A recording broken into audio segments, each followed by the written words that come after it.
నమస్తే, నేను మీ సతీష్. వైసీపీ నేతలు కొత్త రాగాన్ని అందుకున్నారు.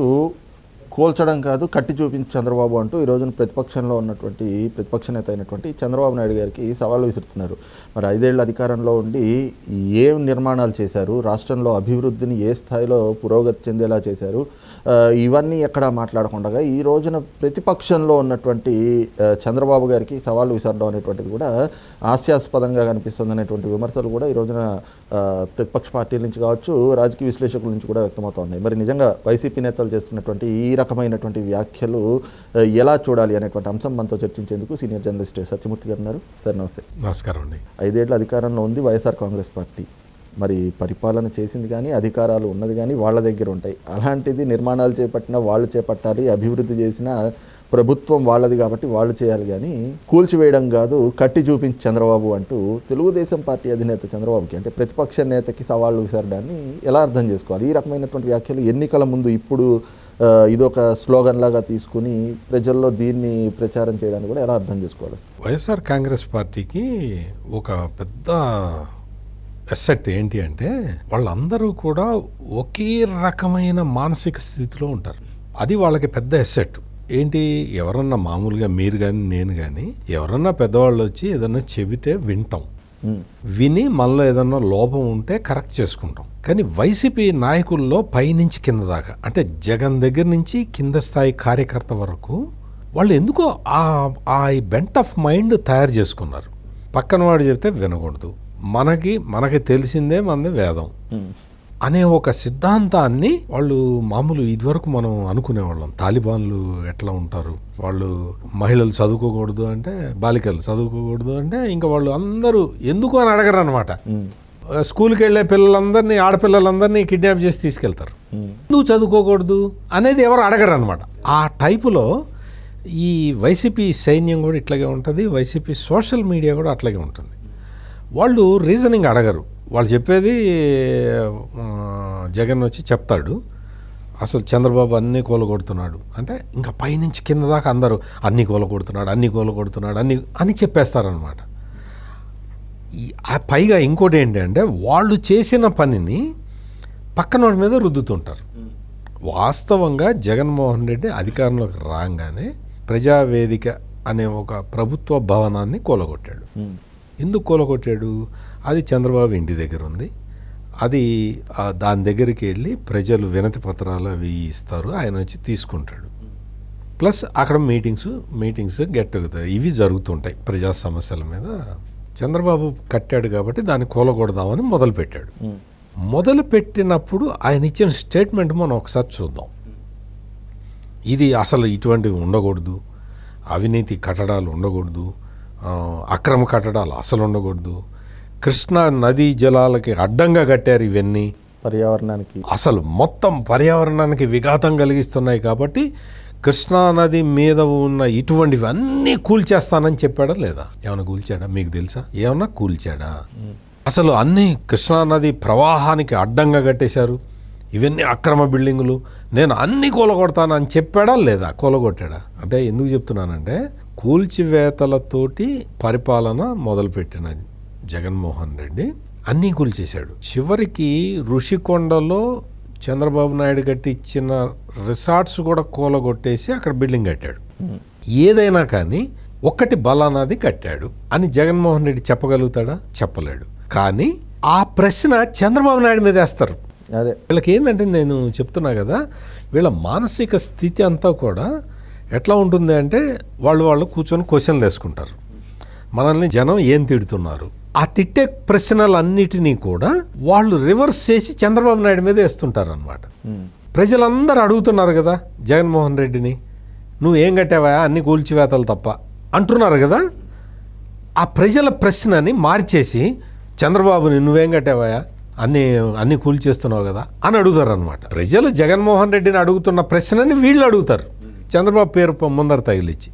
అంతే తప్ప ప్రజలందరికీ వాస్తవాలకి అర్థమైపోయింది. బుగ్గన రాజేంద్రనాథ్ రెడ్డి అనుకుంటాను ఈ కామెంట్ చేసింది. బుగ్గన రాజేంద్రనాథ్ రెడ్డికి ఆయన ఊళ్ళో మొన్న పర్యటిస్తే ఆ రోడ్ల మీద వాటి మీద ప్రశ్నిస్తే, అన్ని చోట్ల రోడ్లు ఇట్లాగే ఉంటాయి, రోడ్లు ఎంతకన్నా బాగుంటాయా, ఒక్కసారి మీ రోడ్డు కాదు ఒక్కసారి బయటికి వెళ్ళి మెయిన్ రోడ్డు చూసిరా ఎట్టుందో అంటాడు.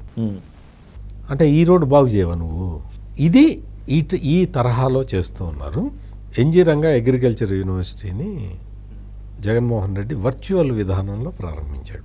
ప్రారంభిస్తే అక్కడ ఏమున్నాయి, ఇంకా కిటికీలు కూడా పెట్టాల. కిటికీలే పెట్టకపోతే ఇంకా తలుపులు గిలుపులు ఏం పెడతారు?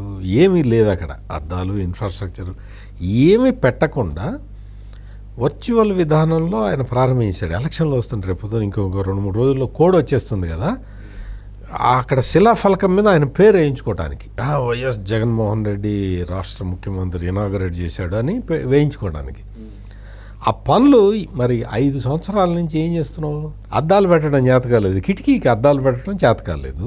ఇప్పుడు వచ్చి వర్చువల్ విధానంలో ప్రారంభించేసి ఈ వర్చువల్ విధానం ఒకటి నేర్చుకున్నాడు. ఇప్పుడు ప్రైమ్ మినిస్టర్ నరేంద్ర మోడీ అంటే చాలా రాష్ట్రాల్లో ఇటువంటి ప్రాజెక్టులు ఉంటాయి కాబట్టి ఆయన కూర్చొని వర్చువల్గా ప్రారంభిస్తున్నాడు. ఈయనకి వెళ్ళటానికి ఏమైంది? అది కూడా గుంటూరు వెళ్ళటానికి ఎంతసేపు అని వెళ్ళలేడా?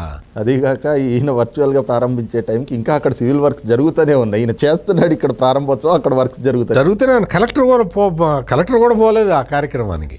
అంటే ఈ తరహా ఇది చేసి మొత్తం ఇటువంటి పనులే, మొత్తం విధ్వంసం చేయటం, కొత్త నిర్మాణాలు ఏవి చేయలేకపోవటం, ప్రజలు తమకు వేస్తున్న ఆ ప్రశ్నని చంద్రబాబుకి ఆపాదిస్తూ వీళ్ళు అడగటం, వీళ్ళు అడిగిన ప్రశ్నని వైసీపీ సోషల్ మీడియా దాదాపు 1000 కోట్లు అండి, అది 1000 కోట్ల బడ్జెట్ తోటి వైసీపీ సోషల్ మీడియా పనిచేస్తూ ఉన్నది.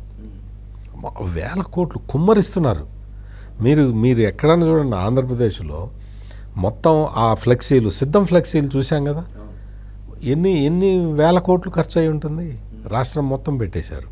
ఇప్పుడు అవి తీసేసి కొత్తవి పెడుతున్నారు. మొత్తం అయిపోయింది, ఇంకా సిద్ధం అయిపోయిందా? అంటే ఈ తరహా అసలు ఫ్లెక్సీలన్నీ బ్యాన్ చేశానని చెప్పాడు కదా, అన్నీ ఆయన ఫ్లెక్సీలే ఉంటాయి, వేరే ఫ్లెక్సీలు అసలు ఉండవు.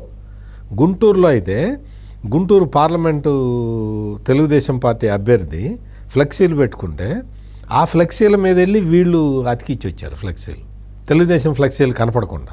ఆయన వీళ్ళకన్నా ముదురు. ఆయన ఏం చేశాడు, తెల్లారేసరికి మొత్తం అన్ని వైసీపీ అన్ని పీకేసి తగలబెట్టించాడు. మరి చేయరా అటువంటివి? వాళ్ళు మున్సిపాలిటీకి ట్యాక్స్ కట్టి వాళ్ళు హోర్డింగ్స్ పెట్టుకున్నారు. ఆ హోర్డింగ్స్ మీద వెళ్ళి నువ్వు అతికిస్తావా? అంటే విధ్వంసం అంతే తప్ప నిర్మాణం అనేది జగన్మోహన్ రెడ్డికి తెలీదు. పైగా ఆ నిర్మాణం అనే తెలియని ఈ ముఖ్యమంత్రి చంద్రబాబు నాయుడుని అడుగుతాడు. చంద్రబాబు నాయుడు ఏ నిర్మాణం చేశాడో వచ్చే చూస్తే అన్నీ తెలుస్తాయి. అమరావతిలో నువ్వు కూర్చున్న బిల్డింగ్ కట్టింది చంద్రబాబు నాయుడు కదా. నువ్వు ఇప్పుడు చట్టాలు చేస్తున్నానన్నావు, 3 రాజధానుల చట్టం పెట్టావు, 3 రాజధానుల చట్టం ఉపసంహరించుకున్నది కూడా చంద్రబాబు నాయుడు కట్టిన అసెంబ్లీలోనే. అవును. నీ మీద రోజుకు ఒకసారి స్టిచ్చర్లు పాస్ చేస్తున్నారు కదా హైకోర్టు వాళ్ళు, ఆ హైకోర్టు కట్టింది కూడా చంద్రబాబు నాయుడే. ఈ తరహా ఇప్పుడు కామెంట్లు చేస్తే ఇప్పుడు వెంటనే ఏమంటారు, మనం ఇవన్నీ అడిగాం కదా, వెంటనే ఏమంటారు, ఇదిగో ఎల్లో మీడియా, వీళ్ళందరూ ఎల్లో మీడియా అంటే ఇప్పుడు మనం మాట్లాడుకున్న వాటిలో ఏమన్నా తప్పులు ఉన్నాయా? విధ్వంసం చేస్తుంది నువ్వా కాదా అనే ప్రశ్న మనం అడగంగానే ఎంత చూడు ఎల్లో మీడియా అని మొదలు పెడతారు. మనం అటువంటి విషయాలు పట్టించుకోవాల్సిన అవసరం ఏం లేదు. విధ్వంసం చేస్తున్నది జగన్మోహన్ రెడ్డి. ఇప్పటి వరకు ఎక్కడన్నా ఏమైనా బిల్డింగులు అవి కనిపించినాయంటే కట్టింది చంద్రబాబు నాయుడు. అక్కడ కొన్ని చాలా స్ట్రక్చర్స్ ఉన్నాయి, అమరావతిలో చాలా స్ట్రక్చర్స్ సగం మిగిలిపోయి 80% వర్క్ అయిపోయిన ఉన్నాయి. నిన్న ఒక ఆయన చెప్తూ ఉన్నాడు, చూశాను. అక్కడ ఐకానిక్ టవర్ దానికి బేస్మెంట్ అది వేసి ఉంటే ఈ 5 సంవత్సరాలలో అందులో నీళ్లు నిండిపోయి మొత్తం ఐరన్ కూడా తుప్పు పట్టే పరిస్థితికి వచ్చింది.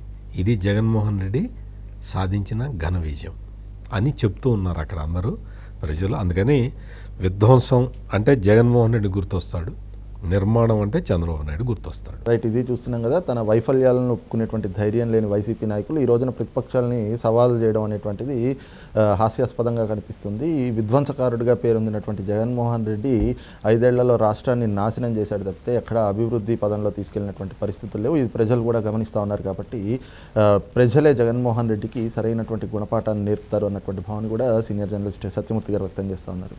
Thank you. నమస్కారం.